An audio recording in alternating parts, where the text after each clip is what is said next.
Are some cops racist? Of course. I mean, just like some teachers are racist, and just like some belly dancers are racist, and maybe some waiters are racist. But that does not mean that the entire police force is racist. Yeah, I think racism is not getting worse, it's getting filmed.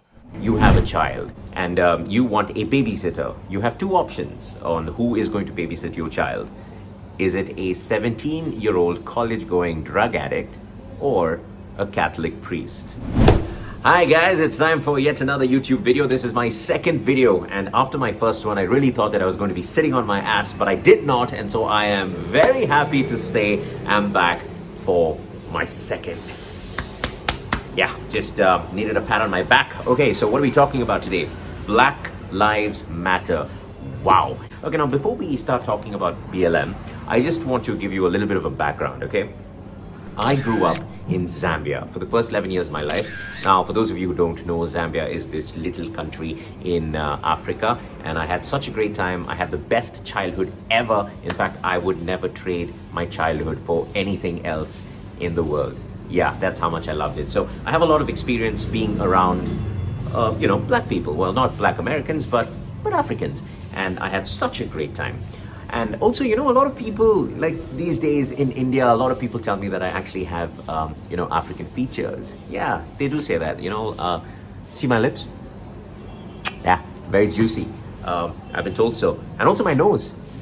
Yeah, it's on the bigger side. So, yeah, but unfortunately, I don't have African features when it comes to, down there. But that's okay. It does the job. I mean, the reason I'm saying all of this is, it's because, my opinion right now on BLM may not be an opinion that everybody else agrees with.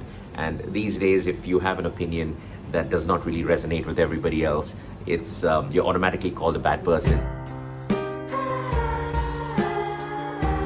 I just wanted to get that out of the way. So, all right, let's talk about Black Lives Matter. Now, everyone knows what happened to George Floyd was unfortunate. All right, yeah, you can say that he was a career criminal. You can say that he was carrying drugs and he was absolutely blown when all of that happened. But still, that cop should not have done what he did. All right, that was not a way to die for anyone, no matter how bad a criminal you are. All right, so that was wrong. Everyone knows that. But was it racist in nature?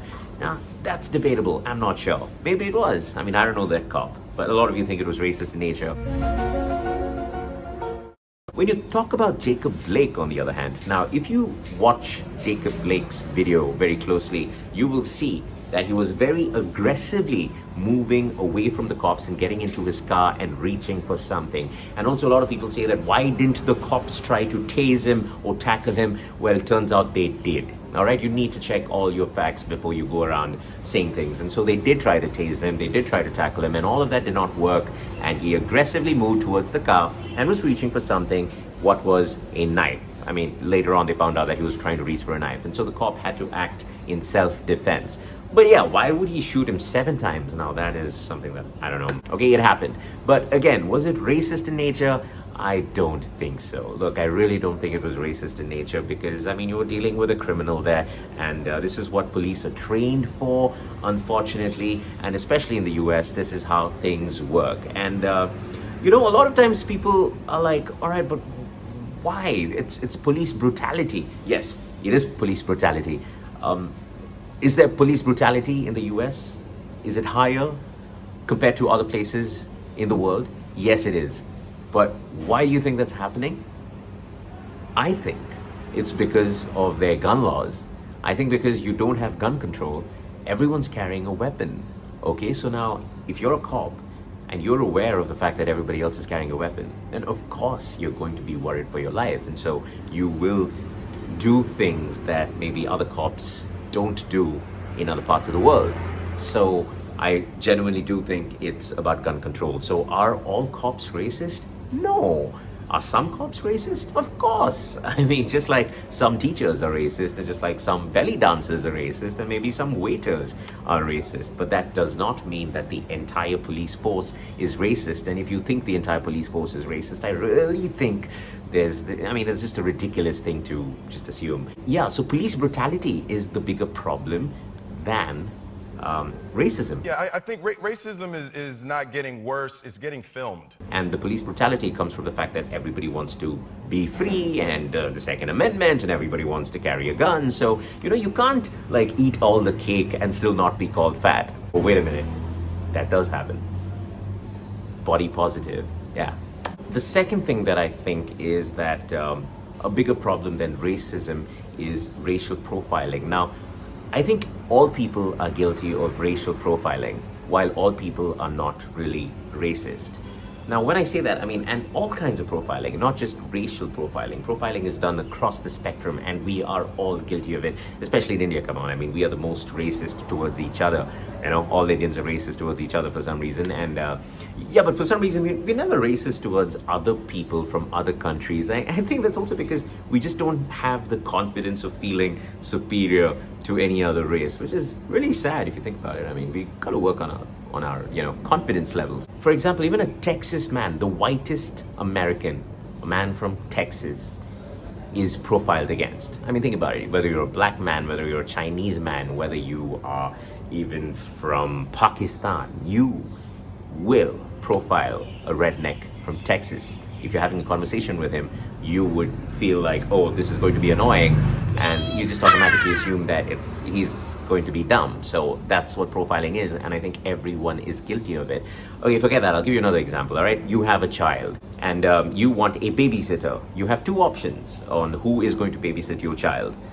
Is it a 17-year-old college-going drug addict or a Catholic priest? Let's be honest. You are going to choose the 17-year-old college-going drug addict over the Catholic priest. And you know what? That Catholic priest may be the most genuinely nice human being in the world, but you will still go for the college-going drug addict because you just profiled him. You get my point. Racial profiling happens across the spectrum, no matter where you're from, and that does not automatically make you a racist. All right, it's just what happens because of events of history and the way things were and what we are used to. The generalization, it's something that we just can't get out of our heads. And so if that can change, and that should change, and that can only change organically, it's all thanks to circumstances. And so we need to change the circumstances so that in future, when we think of the past circumstances,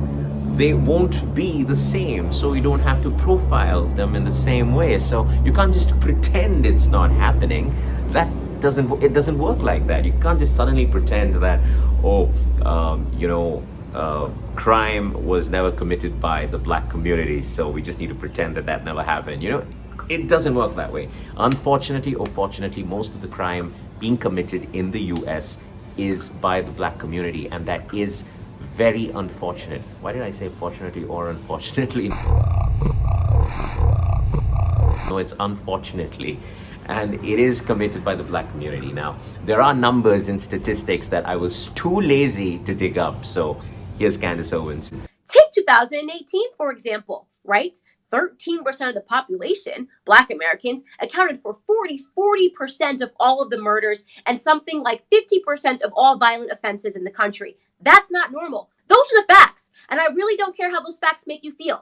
I mean, you can't expect a cop to suddenly be like, oh, that's a black guy, so let me not do my job. I mean, that would be racist. Just because you're black, you will be treated differently. All the time, a white person is probably shot by a cop. It's not being reported. I mean, let's be honest. We all know mainstream media wants a story that can blow up. And if a cop shot a white man, that's not going to blow up. I think a bigger problem than racism right now in America is police brutality. But why is police brutality happening? And that's because of gun laws. And so you really need to try and find a way to balance those two out. And secondly, it's profiling. And profiling can change. It should change, but it can only change organically. Baby steps, and you need to put all the money in the right place. And that's not taking it away from the police and putting it into, Joe Biden's hands, I don't think is going to solve any problem. So what you need to do is put the money into education, put the money into ensuring that, neighborhoods get better facilities, and then you can change the circumstances, and then there'll be less crime being committed by the black community, and then automatically things will change like a few years from now. So, we have to look at it as grown-ups. Black lives do matter, and so that's why the BLM movement needs to stop, because it's complete nonsense. Well, if you agree with me or disagree with me, that's all right, but you can leave a comment below and tell me what you think. And of course, make sure you subscribe to the channel, because I will be back with more of my thoughts, which you may or may not like, but it's going to happen. All right, bye-bye.